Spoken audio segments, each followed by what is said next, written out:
All right. Good evening, everyone. It is Friday night. I hope everybody's doing well out there. Um, we'll see how long I'm on this evening. Couple of obstacles to overcome. My internet has been cutting out for some reason a number of times this evening when I came out here. And number two, I'm battling a little sickness. Been sick for a couple of days now, so I'm hoping to go through the evening tonight. So I'll do the best I can. Good evening, Brother Christopher. Good to see you here this evening. Thanks for being here as always. I'm thankful for that. So I will do my best to go a little while here, and we'll see how the night rolls out, and we'll go from there. I just requested some tea earlier, so I already had one cup of tea. Hopefully, I get another cup of tea here to keep from getting too sick. Good evening, Brother Jorge. Good to see you as well. Thanks for being here as always. So, yeah, been a rough week, been a very exhausting week, been a tiring week, but I do not like to miss Friday night fellowship if I can avoid it. If I can, so far we've been on a pretty good roll. We've not missed, I only missed too many that I can recall, so still good. When you need to go, we all understand. Well, hopefully I'll stay on a little while, I'll pull it off, but been sneezing all day. Obviously, been sick for a couple of days, so it is what it is. Maybe it's changed temperature. I don't know. I know that I have not been taking care of myself as much this winter. Um, I'm always drinking the elderberry, the silver, and my wife is always on top of that. But this summer, or rather this winter, other than a couple little snaps, there's been a pretty milder winter as opposed to last year. So I did not take care of myself as much as I usually do. Hence, is probably why I'm sick now.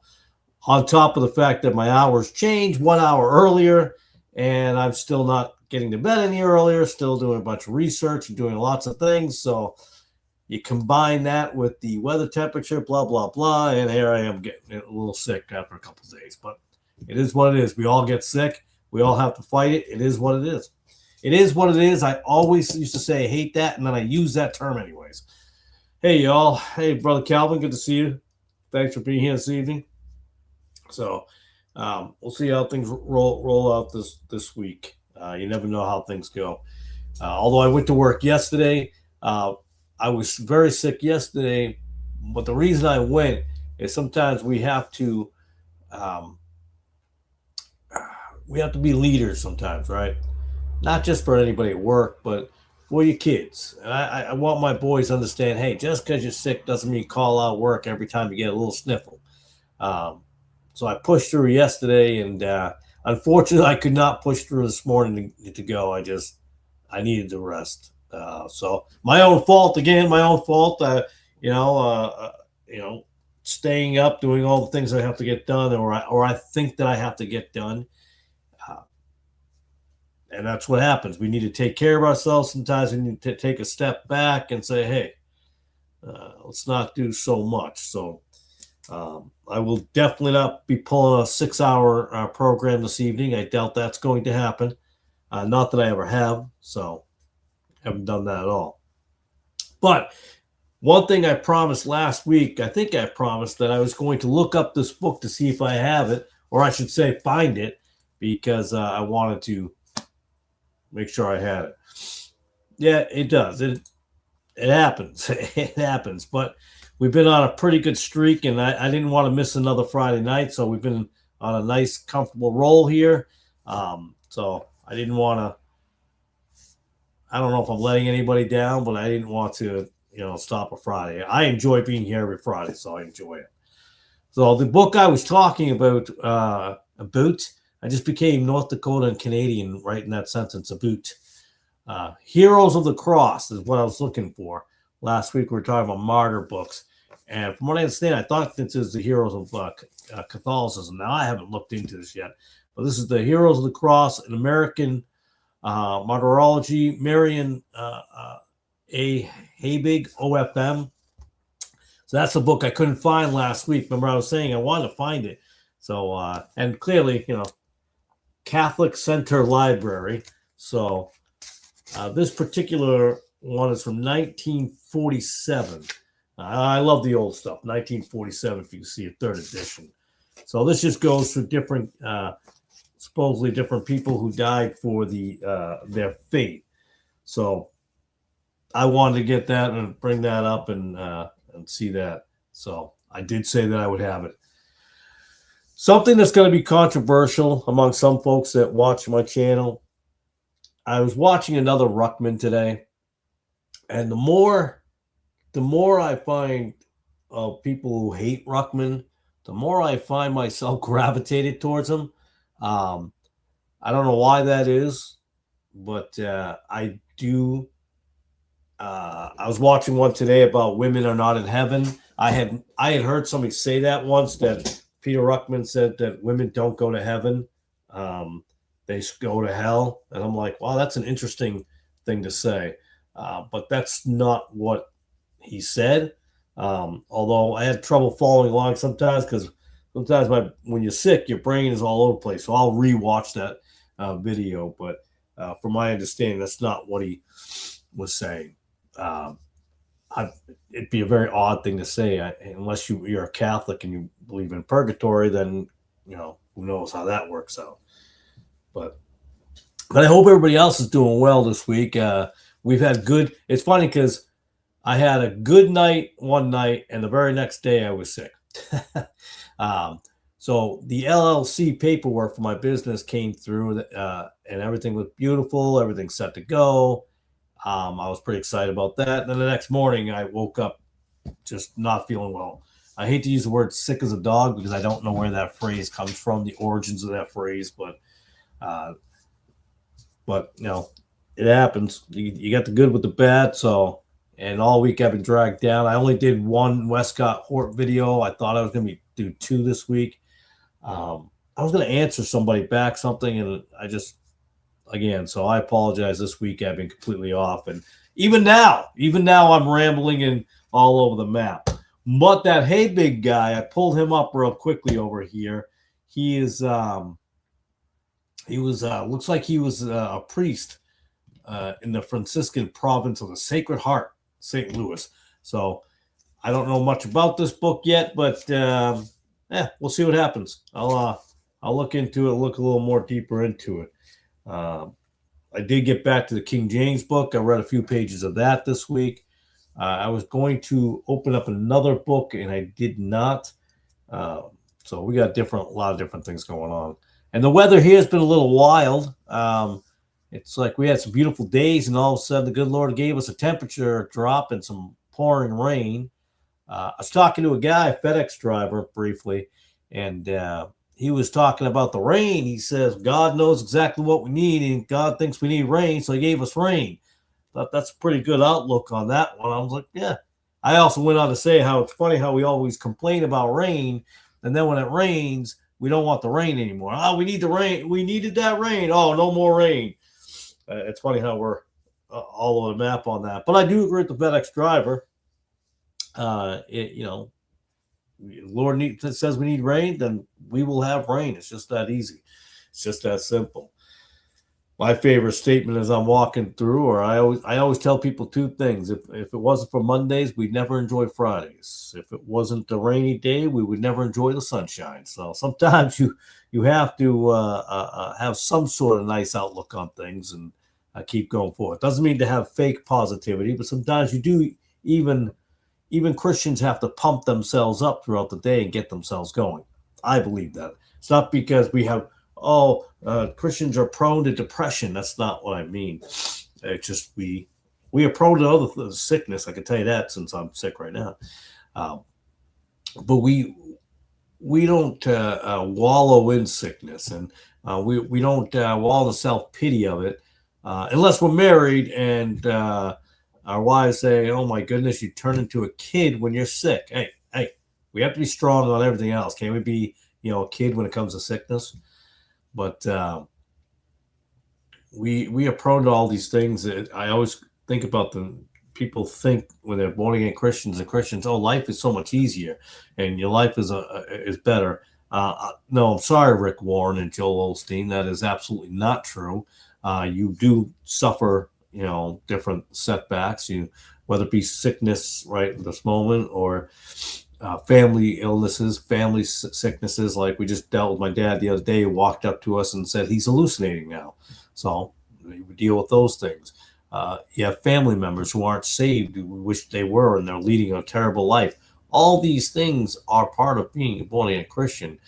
The thing is we are going where we know we're going. Does that sentence make sense? We know where we're going in the end. We know that our trials or tribulations or all of our heartache and all of the pain that we may suffer upon this earth, none of it is in vain when you're born again, when you're saved, when you know you're going to heaven. I don't mean the once saved, always saved, believing that you can go commit any sin you feel like it and you're still going to heaven.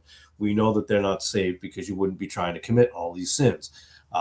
Sinning and these premeditated horrible sins are, and I'll have arguments with that all day long. I'm like, to me, it shouldn't even be an argument. It's a no-brainer. But we have a lot that we go through, but we know where we go in the end. So that's that to me, that defines the situation. That's the difference between us and other people. A lot of people fight for all these things, activists, and going on these big parades and marches. I don't mean the LGBTQRSD. I actually don't even remember that. It used to be, I think, LGBTQT, right? LGBTQ. I can't remember, but that's what it used to be. And then it turned into some other letters and whatever.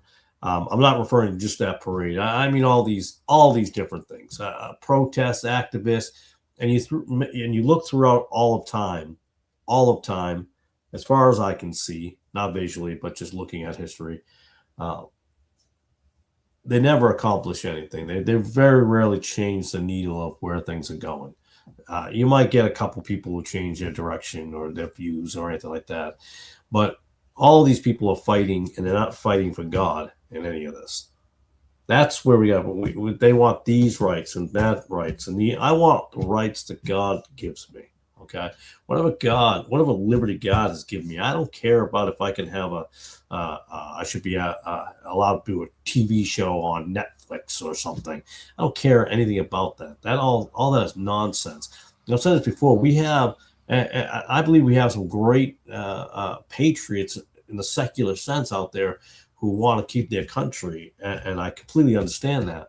But at the end of the day, when you know they're going to hell and the person they're fighting against is also going to be in eternal torment, what are you fighting for? So I always struggle with that. I'm like, I'm not sure exactly what you're fighting for, because God's not behind your fight. And I don't mean the cliche God is behind your fight when you're throwing up, scriptures on your walls and so. And I'm not saying you can't put up scripture on your wall. That's not what I'm saying. But a lot of these people, are sinning, Monday through Saturday, and suddenly they're saints on Sundays, or they're sinning from Sunday to Friday and they're saints on Saturdays. So that becomes a very big issue and a very big problem, as I just heard my neighbor shoot off one of his guns through the woods. It's harder. The devil is always on us. There are always going to be obstacles in front of us. I've looked before, and I have not seen anywhere in the Bible where it says we were promised an easy time. I'm sure we were promised to be hated, and that's okay. I think it's kind of easier to accept that hatred, not in a boastful, prideful way, but knowing where you're going at the end of the day. It's easier to take that on and not be concerned about that. I see in the side notes, my wife is sending out a cup of tea. And as I look up, I see one of my boys is bringing a cup of tea. That would be Joshua. Thank you, sir. You're welcome. All right. Tell Mom I'm thankful. Tell I love her. Okay. All right. So I got some tea here, so I'm thankful. I'm thankful for that. And a little bit hot there, so hot tea's good, but a little hot. Yeah, but we're going to see these things happen, all these obstacles in our way. And some people fail. Some people do. They fail. Some fail permanently. Some fail temporarily. And I say that because I do believe those who are born again and saved, I do believe they sometimes they fall off a little bit. And I don't mean into, oh, they can get some shots fired back there. When you live in the rural country here in the South, gunshots are not a big deal. If you live back in up north in Hartford or Boston or Worcester, anywhere like that, or even down here in the South, if you live in Memphis or Knoxville or Chattanooga in the inner parts, and you hear some gunshots, then yeah, that's not a good thing. But here with the corn and the cows and this one guy over here is your neighbor, yeah, that's nothing unusual, So, but we're going to suffer all these things, and there is no perfection of your days, and happens hourly around where I live. Yeah, you live right on the outskirts there in Lenore, there. That's in that area, but yeah. Some areas are just louder than others when it comes to. I'm not sure why. Well, it's still 8:30, so it's not that late. I've heard him shoot that gun off at like 10:30 at night. I was talking to him last week. He said he was firing off at coyotes. When he's out that late, he sees coyotes out there. And unfortunately, they snuck on his property and got a couple of his chickens.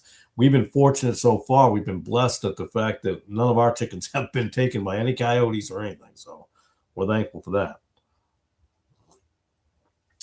Thank you for bearing with me as I drink my tea in the hope I get better quickly. I told my wife, she goes, well, don't be too long tonight because, you don't want to get sicker. And I says, hey, maybe I'll get a miracle during the live stream or right before the live stream and I'll be not sick anymore. But I don't pray to not be sick. I know that sounds weird. I pray for my boys and my kids and my wife when they're sick, but I don't pray for me. I know that sounds weird, but I don't worry about me. I always feel like praying for myself sometimes is a bit of a selfish move, but I'm a weird guy like that. I'm worried about other people, not myself. That's the more concerning factor. But yeah, again, we are going to struggle left and right. And I think people get sold this idea of once you're saved, suddenly, miraculously, every problem in your life goes away, and I bet some do. No, I do believe there are some things that disappear. There are certain hard times that are no longer there, but you're still going to suffer. I mean, we have to take care of my dad. We suffered through that. I suffered through the loss of my mother. My wife suffered through the loss of her parents. We have an older boy that we have to suffer through that. That's my stepkid. We have to suffer through that. And we suffer all the time. You suffer at the job. You don't know if your job's safe the next day. A lot of things happen. Or you lose your job. Your company shuts down. Or they fire you. All these things can happen. And sometimes they happen to good people. But they would say, why is it the good people get in trouble? Because usually the good people they go after.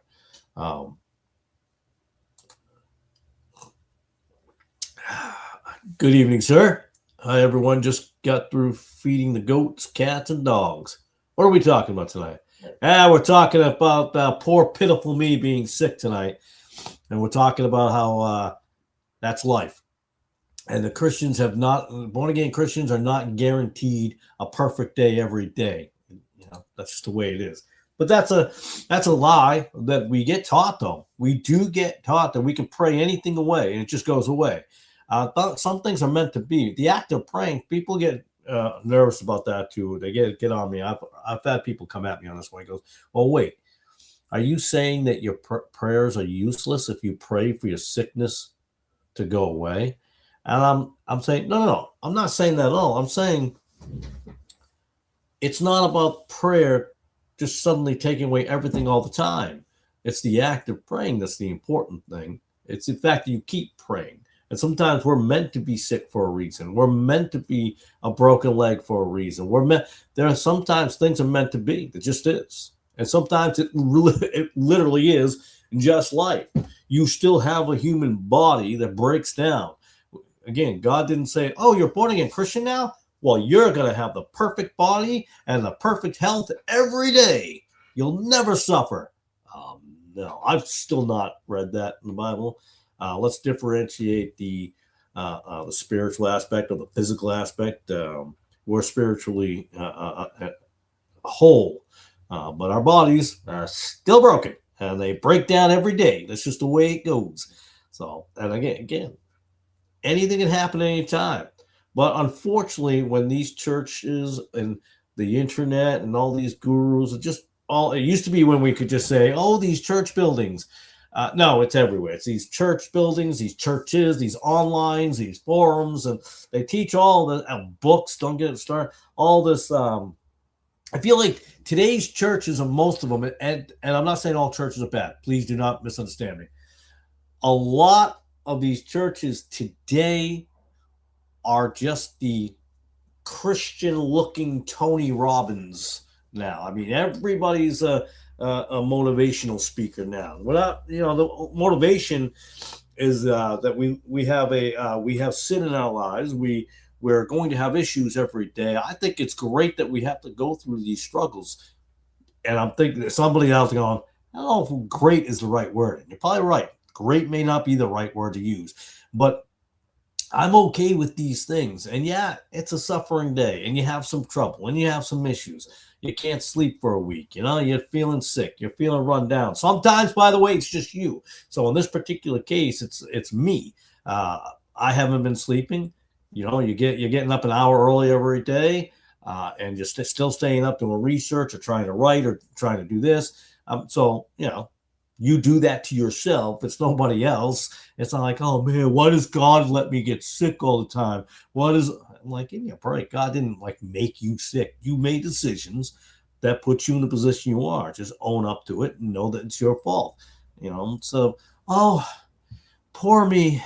I'm being attacked again. Please understand what real attack is and what you bring upon yourself. That is, I know that sounds like I'm being condescending. I get it, but you look great. Thank you very much. Don't feel 100% great, but appreciate that, brother. But you have to understand. It's I did a video a long time ago, and I was talking about Paul, and it was after dealing with somebody who's a Christian actually. Or someone who called themselves a Christian. I'll just say that, and they're complaining about how bad it is, and da. And then they went into, I don't know why God makes me struggle. I'm like, whoa. Please differentiate what Paul went through and the fact that you stubbed your toe.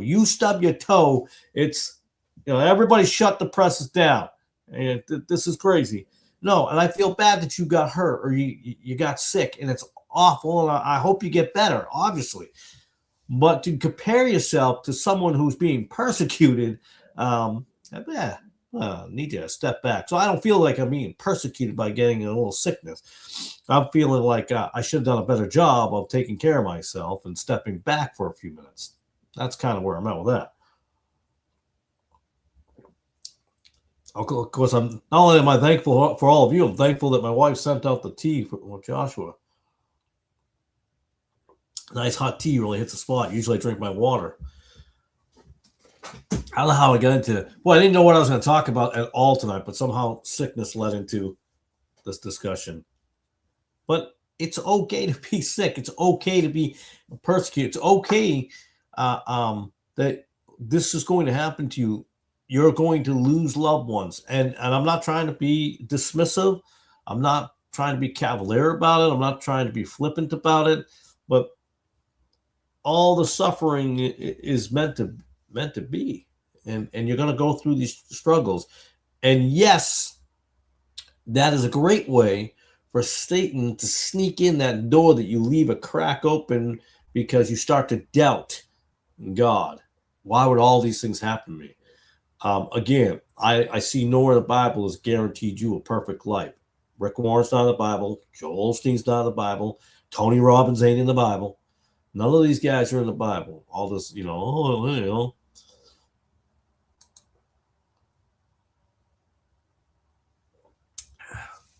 It really isn't weird not praying for yourself. I rarely ask anything of God for self, as I'm content in Christ Jesus, no matter what situation I might be in. I'm not disagreeing that one.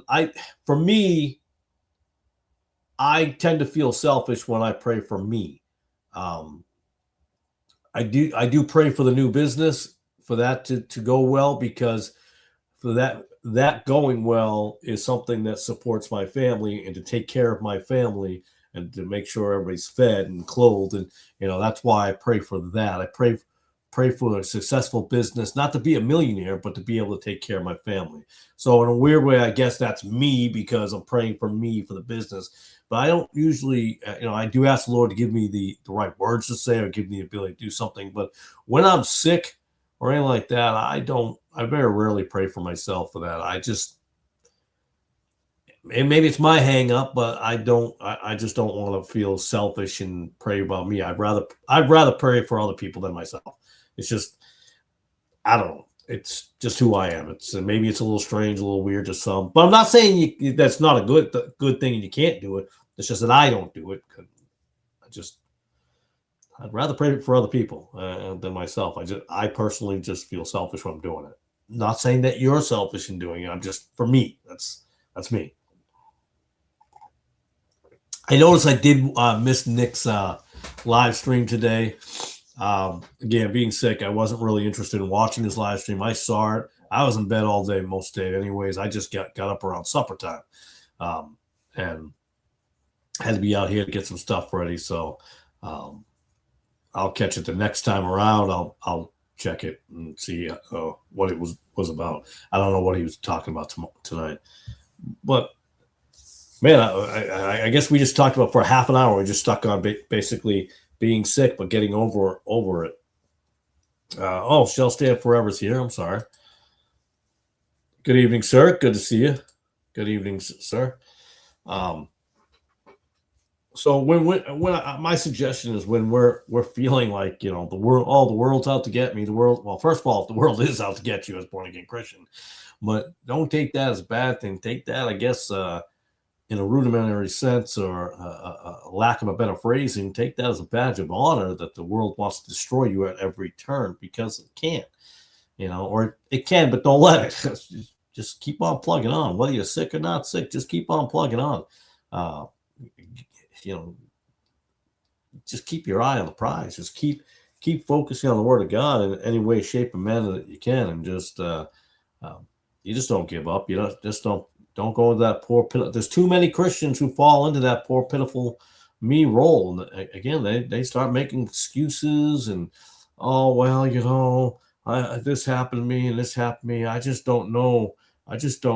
Well, one can argue if they ever had faith in the beginning, because it is easier to have faith in the good times than it is the bad times. So most of you know my story, and some of them have come at me and said that I've never been born again because I've gone through what I've gone through. And I disagree with that, but that's okay. Doesn't bother me. I know that I gave my life to the Lord, and I did fall off the path back in the late 80s. And I did fall into that role of, I don't get it. I was, these churches that promised me and that's not a new thing. This whole promise the churches make of a perfect life, that's not a new thing. Nothing new under the sun there. I went to these non-denominationals. I went to the Assemblies of God when I was a kid. Brother Calvin knows that. We've talked about it numerous times on this channel. But yeah, things happen to you on your own fault, and things happen because of lack of discipleship, a lack of leadership.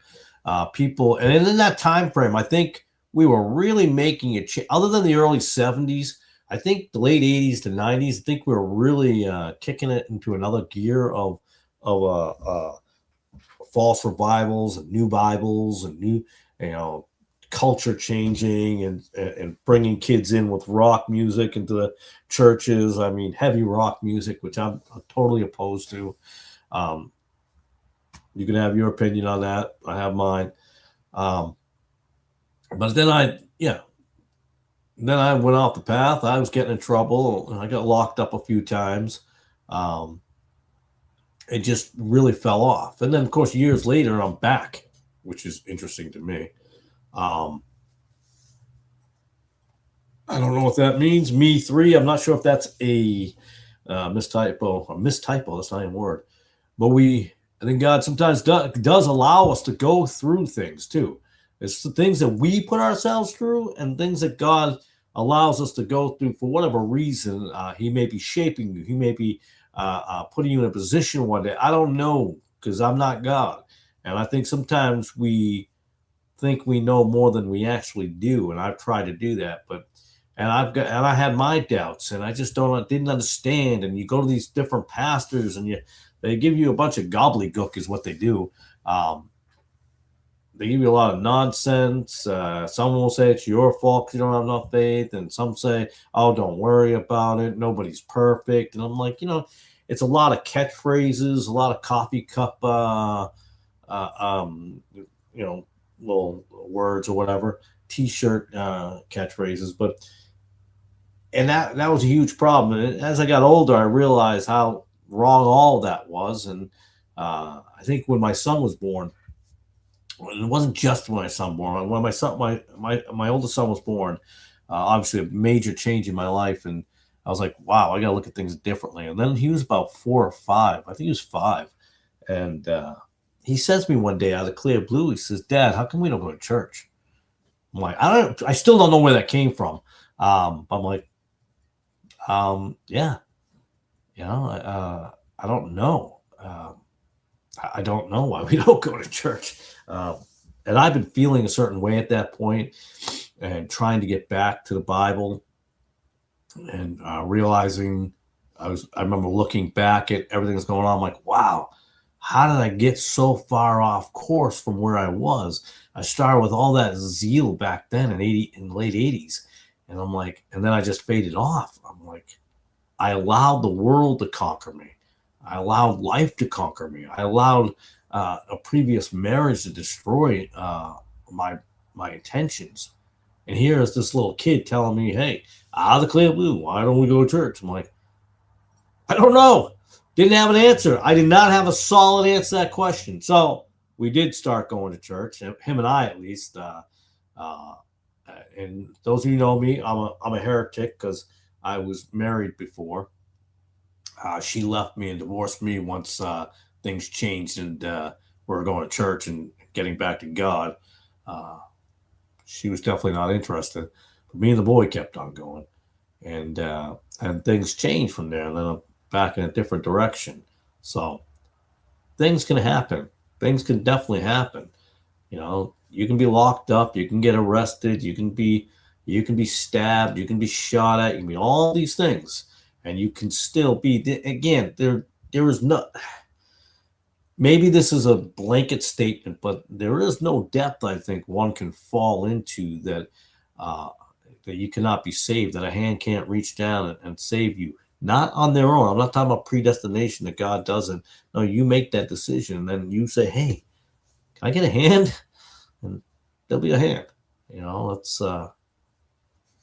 That's my brief little story about things. But sometimes we do things to ourselves. Sometimes we lose hope. Sometimes we lose faith, and sometimes we have people who give us this kumbaya stuff and all this nonsense, and then they make you doubt whether you're saved or not saved, and all these other things. And because you're going through some troubles or you've made some errors and mistakes, I've never met a Christian that hasn't made mistakes. If you have, let me know. But I've not. Whatever mistake it may be, I have not seen it yet. It's the first time I think I've drinking only tea on the live stream. It's always water. Tonight it's definitely tea. So hopefully, I don't even know what it is. Oh, strawberry tea. Strawberry tea. I don't know if anybody knows that, but they make strawberry tea. I did not know that they made strawberry tea until I brought my wife down to this place called Bread and Beckers or Bread Beckers or whatever it is. It's we can buy wheat berries, and we buy those, and we grind them in a little mill in the house and grind them down. When I say we, it's more so my wife, not so much me. I gotta stop saying we when it comes to that one. That's more her, not me. I have ground it a little bit though. Did the hand grinder, so that was fun. But yeah, I was down there because I'm not a tea drinker. I just don't like tea. Never could get to like tea. The only tea that I ended up liking was blueberry tea. And then I saw strawberry. So I said, hey, well, let's buy some strawberry tea because I like strawberry. And so let's give it a shot. See if it's got all healthy stuff in it. And I was like, I'll give it a shot. And it's good. Tonight, I don't know if she put any honey. I didn't taste the honey tonight, but she usually puts honey in it and mixes it about. But good stuff. So strawberry tea. Good. I like it. It's good stuff. Now, I'm a tough guy to get to like anything. I'm always not a big fan of teas or anything. So that's a little bit of how I look at struggles in life. They happen. We don't fully know the reasons why. We can assume. We can try to break it down, and we can try to analyze it. Sometimes I think it's not a good idea to analyze things, but it's not all. Again, you probably heard this before, but it's not exactly where you've been, and it's not exactly where you were going at that time. It's where you're going now that matters, because we mess up along the way. Maybe we read something that's incorrect, but we also are inundated today with so much nonsense, and it's tough to discern things that are even on the YouTube. There are guys that seem like they got it going on. They know what they're talking about. They're right on the money. And then things start going, I don't know. I think a lot of guys pass themselves off as more of an expert than I think they really are. But they say, well, no one can tell if someone's saved. I can say that that's probably true sometimes, but not all the time. I think sometimes there are pretty good signals that someone's not saved. And then there are other times that you just don't know. You can't tell. You're not quite sure. Because I've seen people judge newbies who are just changing their life. Now, again, some people change overnight. I know one brother, he's on here this evening, but I mean, he was an overnighter. I mean, he was just everything's overnight. And I know somebody else that took a few years to get where they were. I know others who were on the path. They kind of fell a little bit. And they came back on the path and they struggled with different things. So I think at some point, I've mentioned this before. I'm going to start getting a whiteboard behind me. I've mentioned this before as we have this path, so let's just do this. We'll pretend there's a whiteboard here. We've got this path, and here's Brother Joe. I'm going to make up a name. Brother Joe is right here. Brother Albert's right here. Brother Bob's over here. And Brother Mike is down over here. Well, they're all on that same path and they're heading the same direction, but some are just a little ahead of the other ones. It means that one should be helping that one, while that one is helping this one, and that one's helping that one. The problem is we see too many Christians not trying to help the others to bring them along. We have them going, why are you not where you should be right now? Well, again, that is a good question to ask if they've been supposedly born again for 50 years and they're still the same lying, cheating, drinking sinner that he was back then.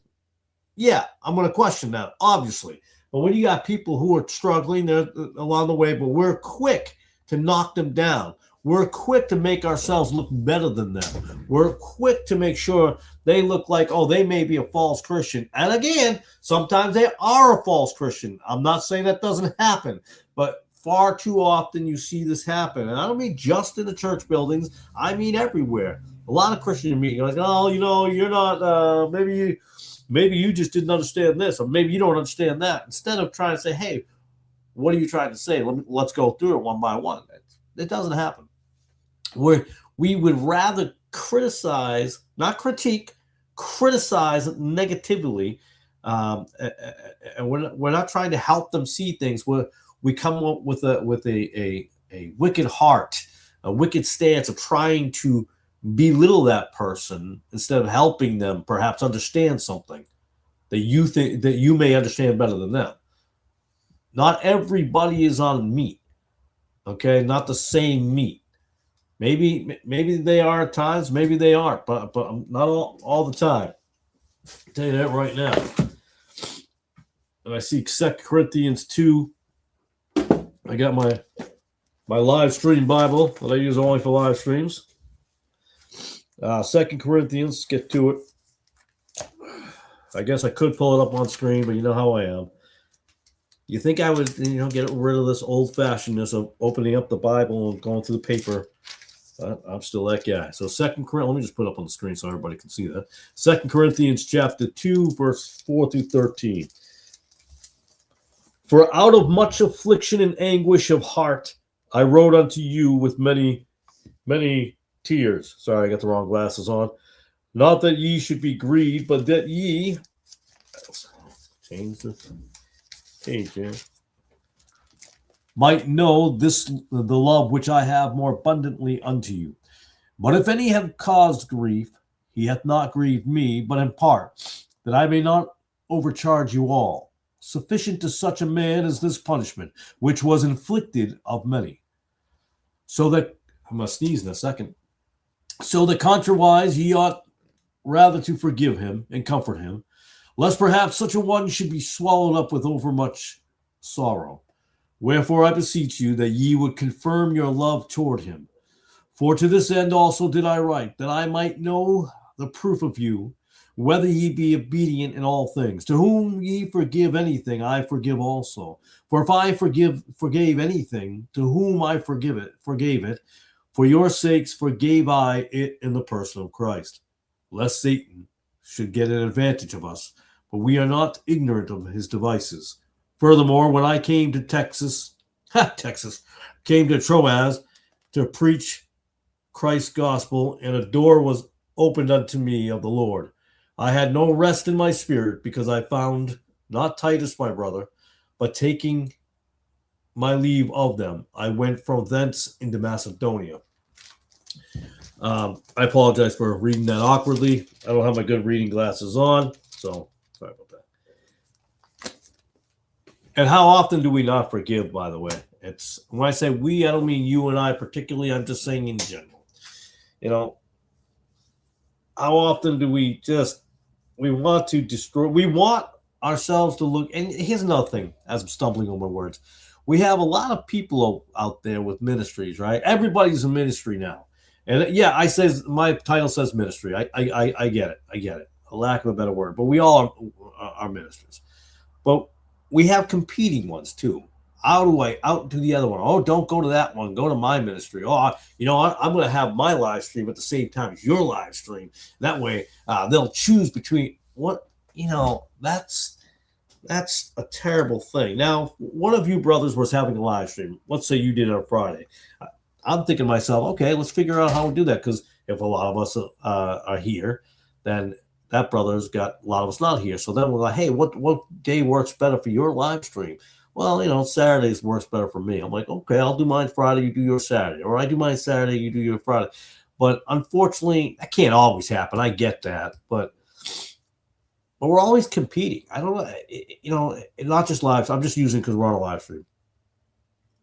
But churches are across the street from each other and competing. And I don't mean a Catholic church and a Methodist church. It's a Baptist church and a Baptist church. Why are you fighting each other to get people in the door? I mean, I think you should be in another place, another part of town, perhaps. I was thinking about that one day. I was coming down Route 68, and there's a church up on the hill. I want to say Chapel Baptist. Oh, what was the name of that? It's on 68. But it's on 68, but you got to take this little side road to get up into it. But you go up that side road, there's another church across the street from it. And I thought one day, this is a while back, of course, the first time I thought about it, but I think about it every time I go by. Excuse me.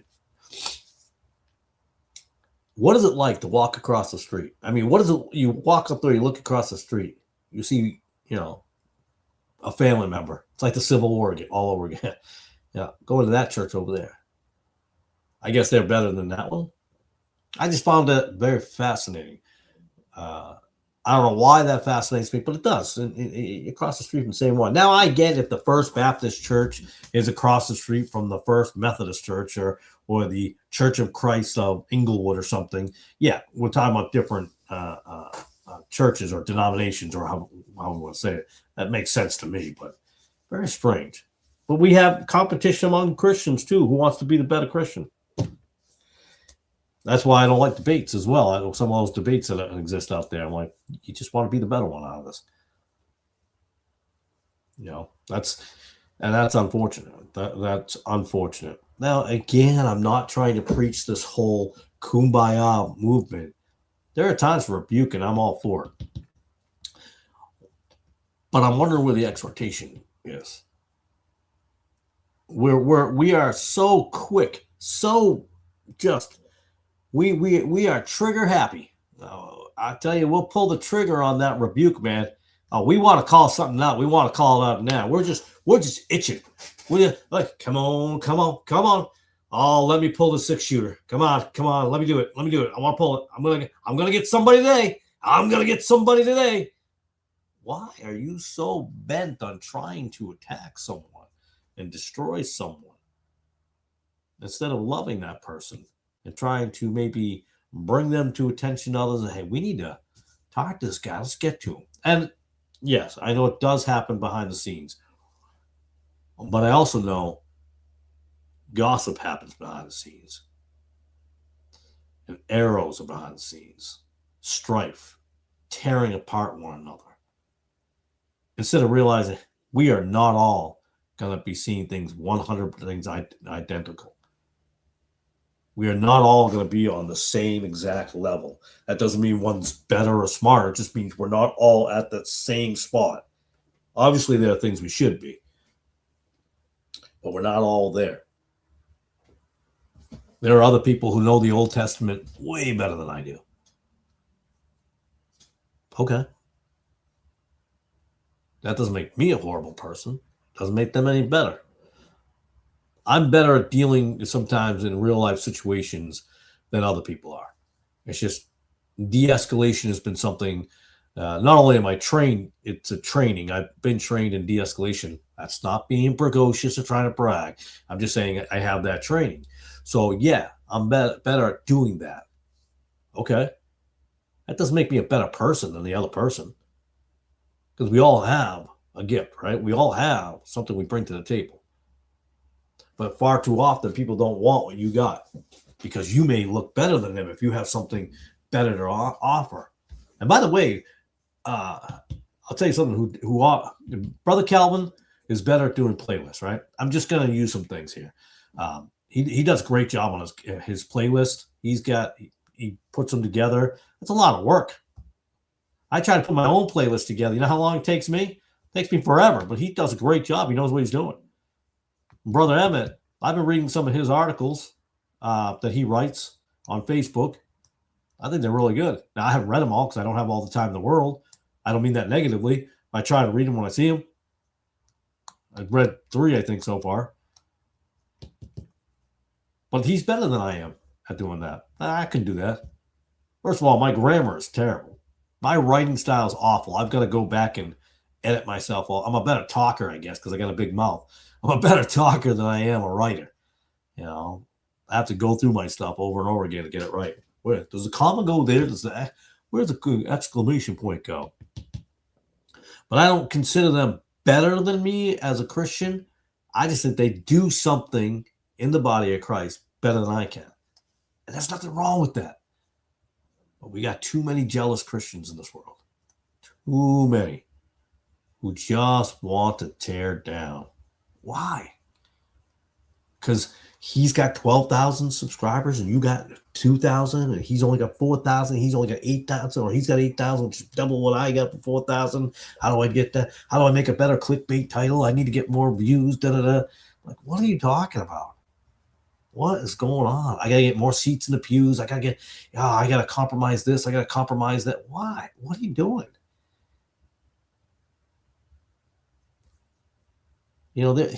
Jesus had less followers than he did haters. Think about that for a second. Going and flipping over tables. Even his followers, like, dude. Well, I shouldn't say dude. They didn't say dude. Should you be doing that? Yikes! What do we do here? What do we do?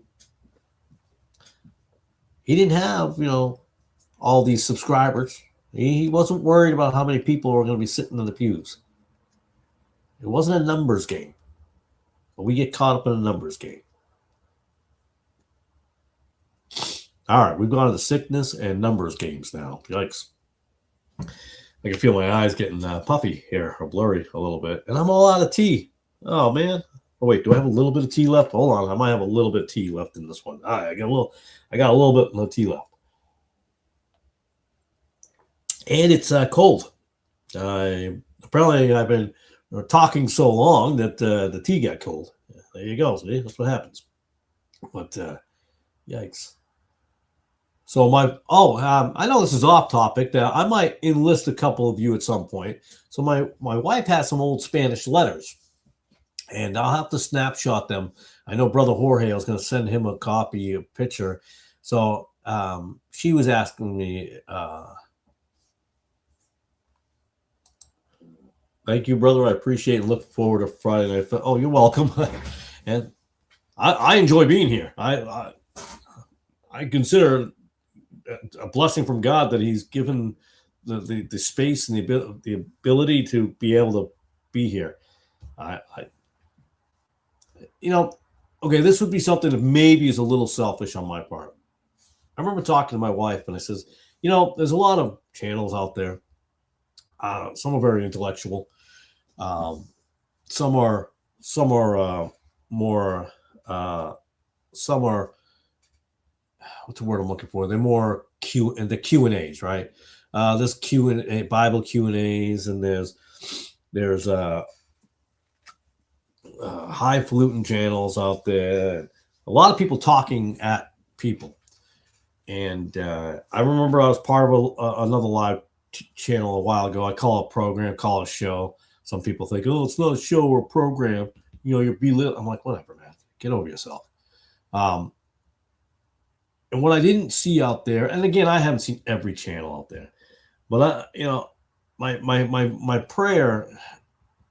I remember this a while ago, and when I left that channel, I thought, you know what, I'm done. I'm not doing live stream. I wasn't interested in doing live stream even then. I got talked into it, and I was like, it's not my thing. I just make my quick videos and get out there. I don't want to be doing all that kind of stuff. I dreamed of an old-time radio style of things, and which we kind of did in a way. But it became less about everyone, and it became more about me and that person that was doing the channel. And I didn't enjoy that. And I told my wife, I want to have something that would be about we the people sort of style of a channel where we're just talking and we talk about different things, and then I'll be right on and I'll be terribly wrong on, and I just didn't see it out there. There's too many people trying to be better than others. Not everyone. There's some good people. I mean, Brother Nick's channel is a good channel. But that's just me.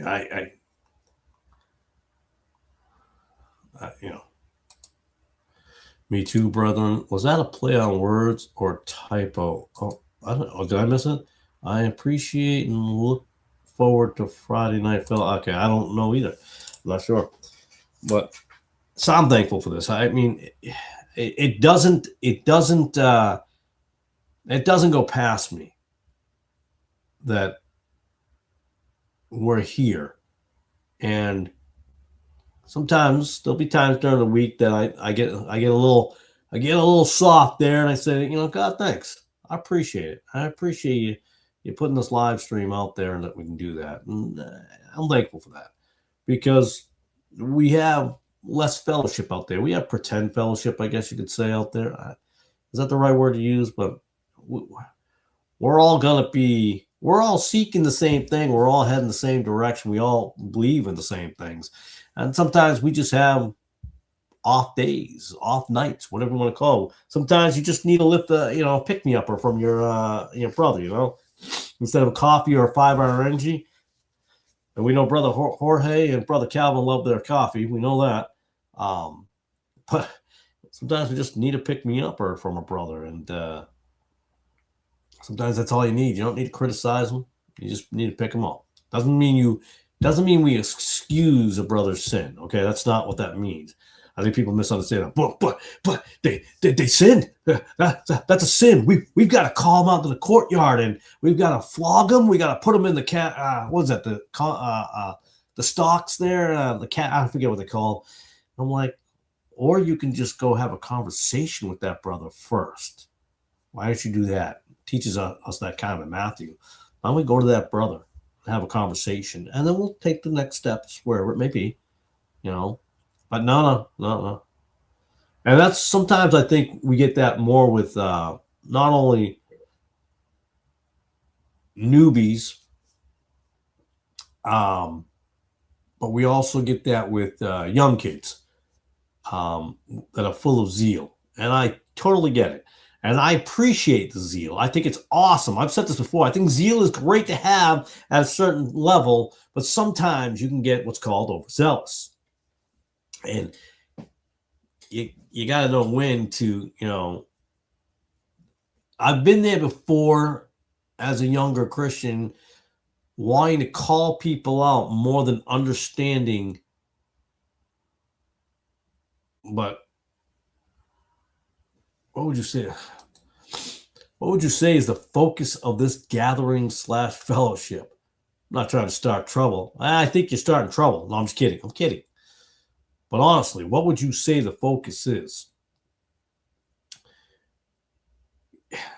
Gathering together and having a conversation, a fellowship. We talk about different things, right? We don't pigeonhole ourselves. We don't say that this week we're only going to focus on, where is it? I'll pull it up. We're only going to focus on 2 Corinthians chapter 2, verses 4 through 13. And then someone, well, can we talk about? Nope, we're not talking about Matthew 7. We're talking about 2 Corinthians. Well, I was just reading the other day. That's not my problem. That's not what we're focusing on. We're focusing on 2 Corinthians. That's kind of what I see, more of a dictatorship when it comes to things.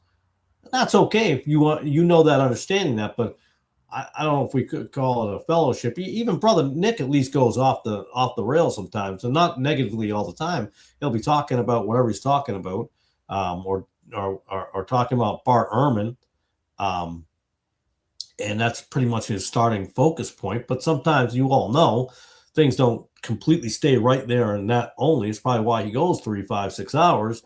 And I'm not saying that to be negative. I'm just saying that's what happens, because people will say something. He addresses it in there. He doesn't say, hey, we're not talking about that. Well, I think a couple of times he said, hey, get out of here with that nonsense. He's had a couple of guys pop in. But he's not focused on that only. He lets other things come in that, yes, do, sidetrack. But he's not a dictator when it comes to it. Because we're going to talk about this, and we're going to talk about this only. And you shut your mouth. You sit down there in that pew, and you listen to that pastor preach. And don't you cause no strife. Don't you bring your opinions up in here. That's not what we're trying to do here. Fellowship. And so that's another way. Nice to meet and hear from the brethren. I mean, I've been very rarely have I been to any churches in my lifetime. Trying to think if I've been to one at all that were concerned about how my week went. And how are you this week?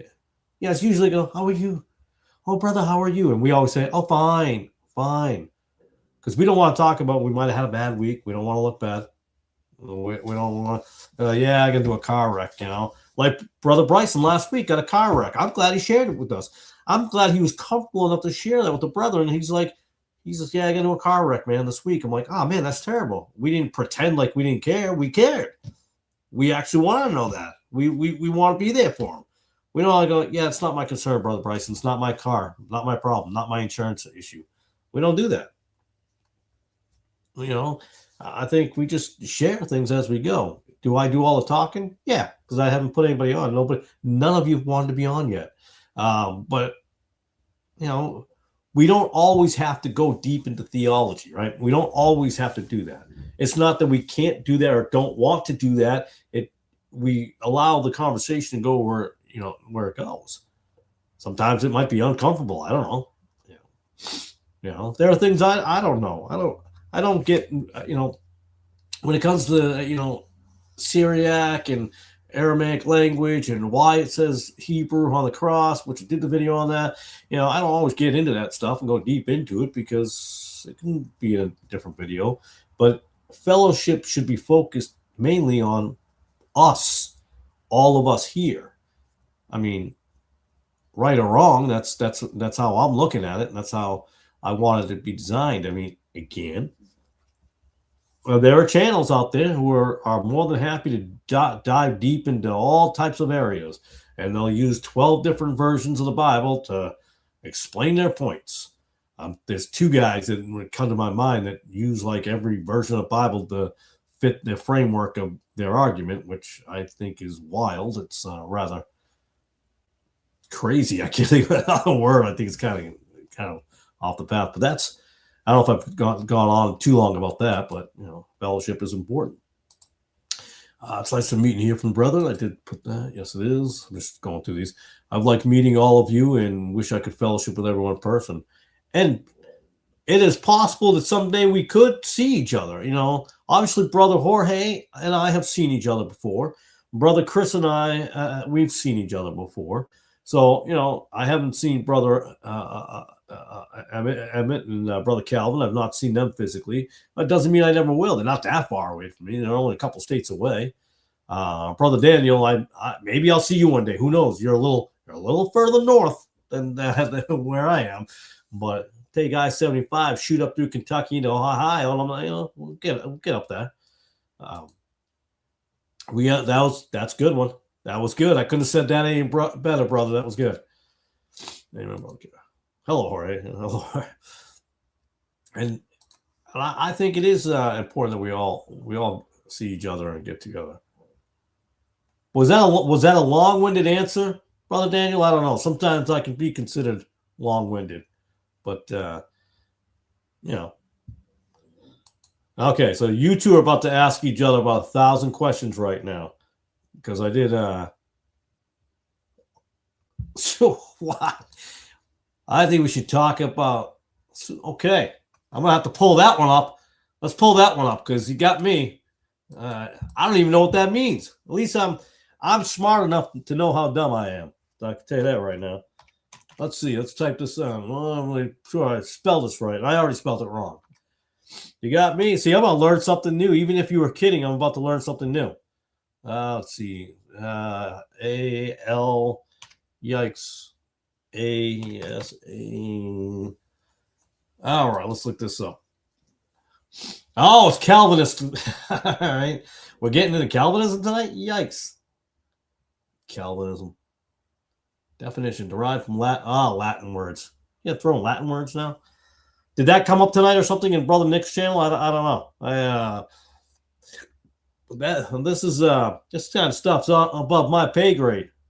I'm a simple laborer. I don't know these fancy fandangled words.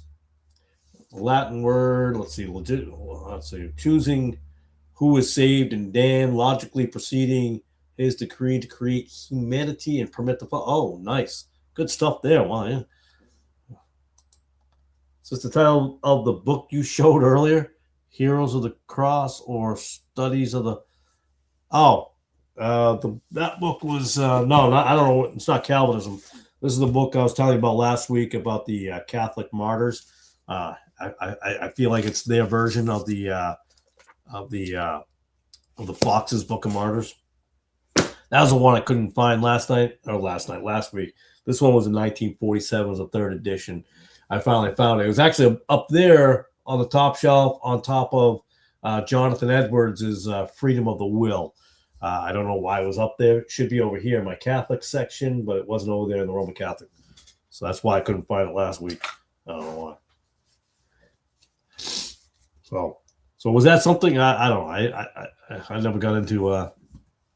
the thing about the first thing I learned about Calvinists, right, is the absence of free will. The fact that you have no choice and no decision in anything. Well, it depends, I guess, to some degree what that means. You have no... Well, it's a long time, so I'm getting tired. A long time ago, I said this. I asked somebody, and I've asked more than one person, would you rather have a free will God or a dictator God? To me, I don't want a dictator God. And a free will God is immensely important. Let's think about arranged marriages. they have no choice in who they marry, right? That's it. They marry who they're told to marry. They're put together who they're told. Your whole existence is based on not you. You have no say in the matter. That's that's what I got out of that. And that was one of the first things. And then I've talked with people who are Calvinists, and I have found that who I have spoken to over the years, and they're not the only, it's not like they're the only ones, but they have a very much a superiority complex. There is a desire and a need for them to be better than everyone else. Their intellect is on a different level because they've studied this and they've studied that, and it's okay. I mean, we've all studied something, but they tend to almost hold that over people. Like, well, I went to the finest schools, and I saw a clip one time of John MacArthur, and I think everybody's seen this clip. And he was talking to this girl, and I thought she was asking that, I don't know what it was. Is she going to hell or heaven or whatever? And if she doesn't have choice, boy, I should have just looked this up, but it's coming off the top of my head. And he's basically saying that she has been she's predestined and she has been chosen just by the fact that she's asking questions means. I'm like, that was a pretty smooth salesman move right there. I thought that was a nice sales trick on John MacArthur's part there. Go, well, the fact that you're asking means you were chosen ahead of time. You were predestined. I'm like, okay. To validate that statement, I'm like, yeah, I don't know how. It's like the free grace theology. I don't know how you get behind the far on the far outskirts of the spectrum of the free grace theology system. And I say free grace theology because that's the words I use. Some of these guys use the word, and some say free gracers. And I'm fascinated by that because I see them as the false once saved, always saved people. And I believe there is once saved, always saved, yes, but not to the degree that I think people preach it. It reminds me of a church I went to down here a while back, and the statement has always bothered me. And he gets up there and he says, I thank God I'm saved because it doesn't matter what I do. I can't lose my salvation. So that blanket statement without clarification can lead a new person walking to that church to the wrong conclusions. So you just basically said a man can murder, a man could kill, a man could rape, a man could, do things that are, from the Epstein files. He can do these things because he may have professed the Lord Jesus Christ as his Savior, right? Really? I disagree wholeheartedly. Now, I thank goodness and I thank God that I am saved because I can accidentally commit some different sins. I could treat somebody wrong one day. I could accidentally swear. I don't know. I could get angry in traffic. It's possible. And yes, we can get into the whole debate, which I don't really want to do. All sins are equal. We all make mistakes. We make errors. But I think those who are saying off the top, to me, it's a premeditated statement. You've already chosen Hebrews. I don't know, is it 10 or 20, 10, 27, 10, 24, 11, 24, something like that. I think I made a mistake. I was in the wrong chapter in Hebrews about a few weeks back on that. But you've already chosen to sin on purpose. You've already set the stage. It's like before you left work the day before, you started you start coughing and you're like, I don't know what's going on. I don't feel good today. And then you call out sick the next day. You've already laid down the pathwork of something you were already going to do that you plan on doing. You already planned on it. You already planned on calling out sick and being sick or fake sick. So when you make those other statements, you already planned on sinning. You're looking forward to sinning, as far as I'm concerned. You've already laid down the foundation, the framework, the road work, the pavement, the walkway that, oh, I'm definitely gonna sin. Oh, I'm definitely gonna sing. I ain't got to change a thing about my life because I don't have to. Because I got free grace. It's not what it means. And that's rather concerning because we see it more. I think I see it more. Maybe I'm wrong. I see it more. I work with a guy. He says he's a follower of Christ. And yet his language is ridiculous. He swears all the time. This is the same guy that I was telling you about before that said the word debate is not in the Bible. I'm like, yeah, it actually is. No, it's not. It is. This is in Romans 1:29, 28, 29. So I'm like, oh, whoa, good things, we're all followers of Christ. And he's just the way he is. It's strange to me. The kid who got fired not too long ago always has little video games there at work. He doesn't go to church. He doesn't believe in church because he's a child of God. And he doesn't have to go to any churches. It's interesting. And he's talking about a premeditating sinner. He's not a good guy. Another guy I work with, same thing. I don't believe in going to church. I don't believe in going to any church building. We don't have to go to churches. I'm a child of God. He doesn't give a rat's butt where I go. As you use foul language, it gives me more of the unction to be in a church building than out of a church building. Because more often I see some very negative, angry, malicious people that don't go to church. Don't get me wrong. The gospels exist in a church building too. Isn't it amazing how we can just take scripture and make it sound the way we want to make it sound to fit our lives? The buffet table. Take what you want, leave what you don't. Or you can tell people, oh, you can't have that. You can only take this part. You can't take that part. What? And I will say, yeah, there's arguments to be had because there are some church buildings that are just way off. Sorry, got an itch on my back. I keep it real, as the kids say. I don't, try to be fancy here. That itch, I got to get that itch. It'll bug me all night.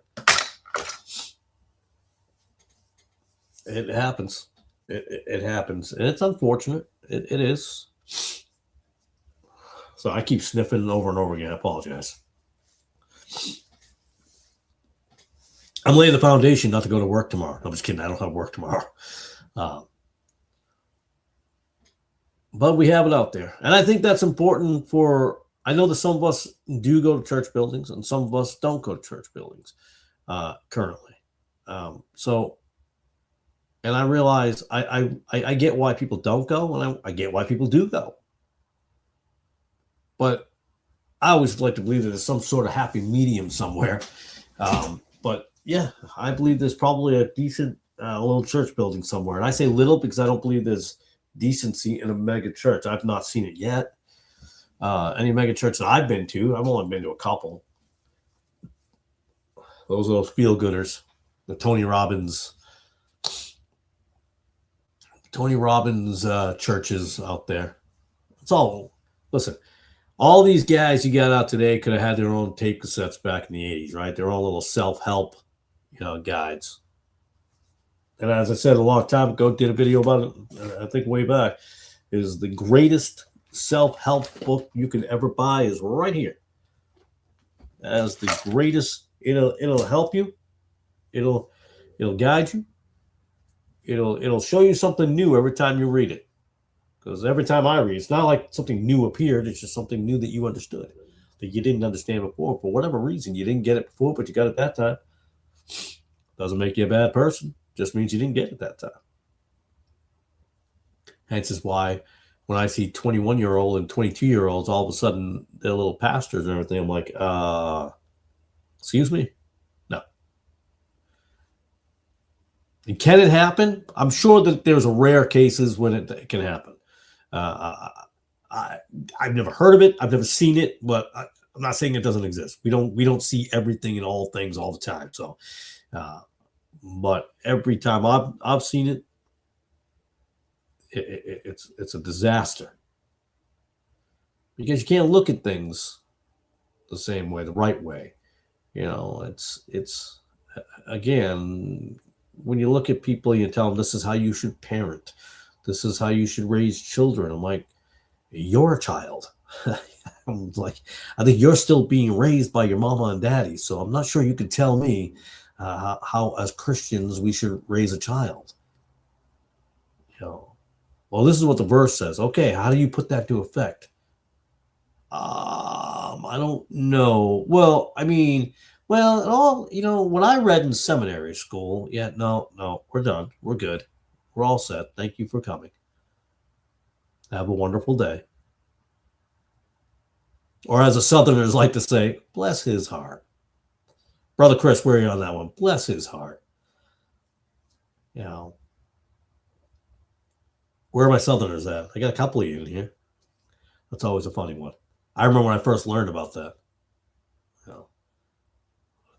Brother Chris is who I worked with when I first got down. My first job down here in Tennessee was a driving job down here. I worked with Brother Chris, and he cultured me a little bit on some of the words and phrasing, being a Northeastern guy, So, and I appreciate that. And now I'm rambling on. I've made an hour and a half so far. I didn't think I'd make it even an hour, to tell you the truth. I thought I'd be hacking and coughing and blowing my nose left and right, but so far so good. We're rolling along. I know tomorrow we got to pick up a truck full of soil, some compost for the gardens and stuff tomorrow. We got to get that going. We don't have any goats, Brother Emmett. We don't have that. We do have cats and we have a dog. We have chickens. We were gonna get goats, but we decided not to do the goat route. We decided not to do that. We were planning on meat chickens this year. I'm not sure that we'll be doing it this year, but I think we'll definitely do it next year. We're getting a fence put in up on the property up there, so on the front and then around, so it'll be gated off, and that way we can get things started on that. So one piece at a time, self-sufficient as much as possible. Again, that's why I decided to open up a small trucking business. It's not going to be big. It might just be only me, but I might have 1 to 3 drivers. We'll see what God does, however the Lord wants me to go. And then, but it'll be basically self-sufficient. I choose what to do. I don't have to worry about getting fired tomorrow. I got to worry about other things, gas prices, insurances, and so forth. And I do think I'm going to sneeze in a second, so I'm getting my button ready for the mute. Yep, here we go.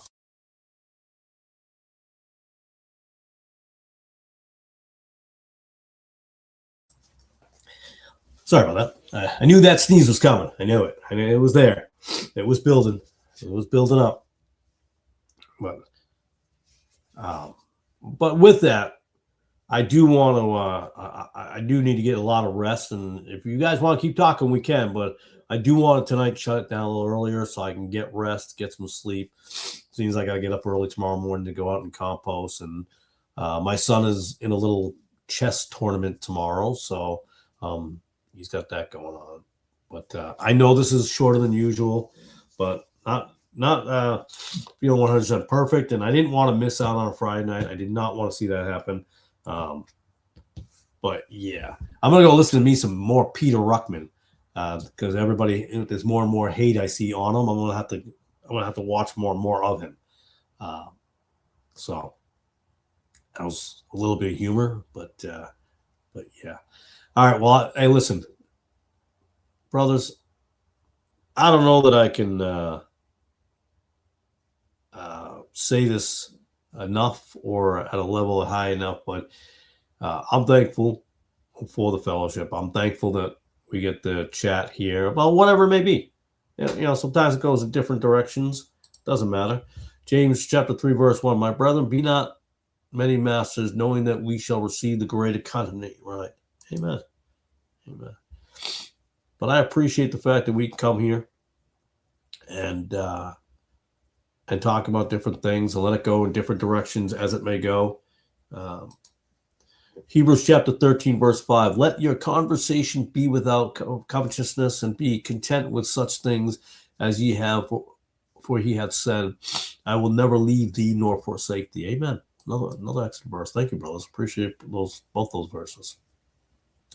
But yeah, I'm thankful that we, for whatever reason, good or bad, the good Lord has brought us together in this setting, in these fellowships. And yes, we've met each other through other avenues. Well, our brother Emmett and brother Calvin, I've met through Nick's channel over at Revolution. Brother Jorge, I've known for a few years now. Brother Chris, I just knew in real life, in like actual life. But I am very grateful. And knowing that one of you is in Texas and one of you is in Florida, you never know. Our paths may cross. It is quite possible. If the good Lord wills it, it shall be. It's just as simple as that. If not, then we'll still be here. And like Brother Calvin said, we'll all meet one day. Maybe not up on the Kentucky border or somewhere else, but we will all meet. So I plan. I'll be down that way eventually. I know we're on vacation at the end of May. I don't think I'll get as far as your area, but we'll be over, I know, in the Pensacola area. I did not forget about the French, the Huguenot place. That's on my list of seeing if I can work that in on one of those days. I don't know if I can pull it off, but I'm hoping that it can happen. We'll see what happens. What I plan on doing actually is, I think I'll be able to be 100% ready and to go on the road. I think I'll have the truck because the LLC paperwork is done. We go to the bank this week, get the business account going. I think we could be probably even before June, but our goal was in June. So I think what I'll do is I'll give a 2-week notice in the beginning of May. I'll go on my vacation. And so I might make it a little bit longer than normal.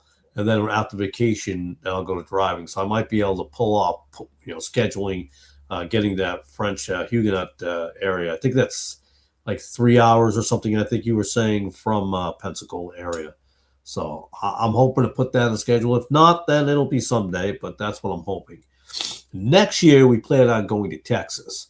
I know that my wife has a sister in Christ down that way. So we might try to work our way down into that area. I forget where she's at, what town, or she's north of Austin, I think. I think somewhere around that area.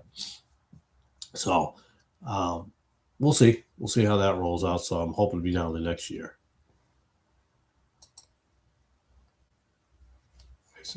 No, I'll be not in Florida history. No. I know about St. Augustine. I know their history in general in England. I remember the shutting the, Queen Mary, slaughtering them and so forth.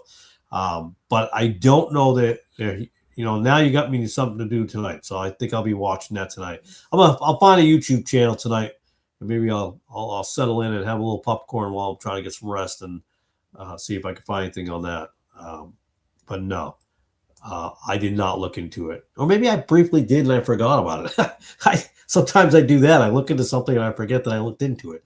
And then I'm like, oh, wait a minute. I remember this, So sometimes I get into sometimes I'll be studying something that will touch upon something. And if it mentions the Huguenots in Florida, I'll be, wait, Huguenots in Florida. And then what I'll do is I'll breadcrumb trail it over in that direction, So it's like, that's how years ago I just figured out, that the Catholic Church was completely in bed with the Nazis. It wasn't just one or two guys. I mean, there were, whether it be in France, whether it be in Brazil and stuff like that. I mean, they were very much with the Nazis covertly in the background. But the Roman Catholic Church has been involved in every destruction of this world as possible. I say Protestant, but they were, I got what you were saying, but they were a sect of those who broke from never were part of Rome. Yeah, sometimes we just put Protestant on everything. I always see that you're either a Christian, you're a Catholic or a Protestant. I got accused of this a long time ago on a channel. I remember that these two people were arguing back and forth in my comment section over 3 videos. it was or 2 videos, 3 videos. I'm pretty sure it's 2 or 3 videos. My wife might remember that. I would wake up, I look at the channel, I'm like, they're still arguing. I was like, wow. But their whole thing was, if you're not a Catholic, then you're a Protestant. I'm like, wait, what? I'm like, there's only Catholic and Protestant. I'm like, okay, so that's when I say, well, you might want to read your history a little bit more there, and that's okay. And I'm neither of those things. Neither am I a Baptist, even though that I would more consider going to a Baptist church if it's the right one. But I'm not a Baptist either. I'm not going to swear any allegiance to any confessions of faith and stuff like that. I'm not going to swear to the Philadelphia Baptist confession of faith or anything like that. I swear my allegiance to the Bible and the Lord, but that's it. All right, so rambled on about that. So I'm gonna go ahead and be ending this now because I am getting a little worn out here. Hopefully by tomorrow I'll be really have kicked this cold or whatever it is and be on the right side of things. But again, like I said before, brothers, I appreciate you guys being here. I appreciate our conversations, man. I couldn't be more grateful, thankful. I really, and I know I say it all the time like it's something like T-shirt, but I don't know. I love our conversations. I wish every day we could have great conversations like this, but I'll take the Fridays. I'm happy with that. All right, guys, I'm gonna hang it up, and I will. Again, this week's not going to be a 3-hour week, but I will see you guys next week, hopefully, Lord willing. All right, God bless, guys. I'll awkwardly hang up. See you guys next week. Godspeed.